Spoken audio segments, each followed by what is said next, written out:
L'Agence nationale de la sécurité des systèmes d'information, ANSSI, est l'autorité nationale en matière de sécurité et de défense des systèmes d'information. Une des grandes missions de l'ANSSI est de sensibiliser le grand public aux enjeux majeurs de la cybersécurité. Pour commencer ce premier module, nous vous proposons de faire un panorama des menaces pour prendre conscience des risques liés à l'utilisation des outils informatiques. Vous le savez certainement, la démocratisation d'Internet a vu un bouleversement de la composition des usages et des systèmes d'information. Mais savez-vous ce qu'est un système d'information ?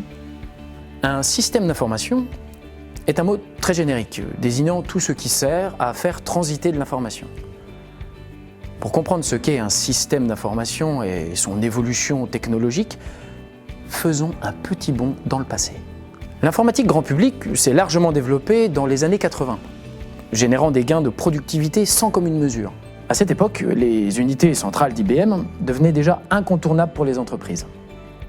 Pourtant, la saisie, le traitement et la distribution des données ne se faisaient qu'entre ordinateurs et il était alors nécessaire de déplacer manuellement les informations d'un système à un autre.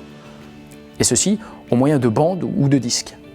Pour prospérer rapidement, les entreprises avaient besoin d'une connectivité nouvelle génération. En 1996, un système d'information ressemblait alors à cela. Un ensemble de terminaux plus ou moins raccordés, des Minitel et des fax. Internet existait déjà, mais il était rarement accessible sur les postes de travail des collaborateurs dans les entreprises. Il était plutôt réservé à certaines entreprises ou universités privilégiées. À mesure que le grand public s'équipait de PC, les réseaux de données se développaient et les ordinateurs passaient du boîtier autonome à celui de systèmes connectés.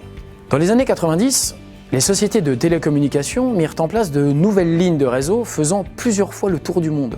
Les réseaux devinrent alors des autoroutes mondiales pour le transport des informations. Avec plus de personnes, d'entreprises et d'informations connectées, les unes aux autres, grâce au réseau, la voie est désormais toute tracée pour la plus grande des transformations, l'Internet.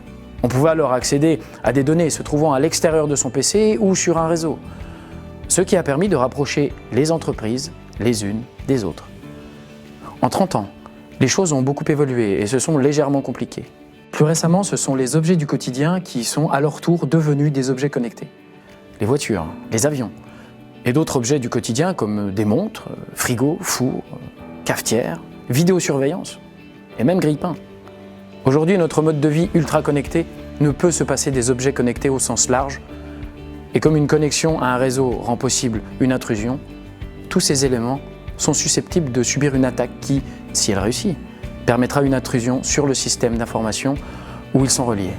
Le fait de multiplier l'interconnexion de notre matériel augmente d'autant la surface d'attaque pour ceux qui voudraient en profiter, nous rendant ainsi beaucoup plus vulnérables. Pour autant, il est possible de se protéger en suivant quelques règles que vous pourrez découvrir tout au long de ce parcours de formation.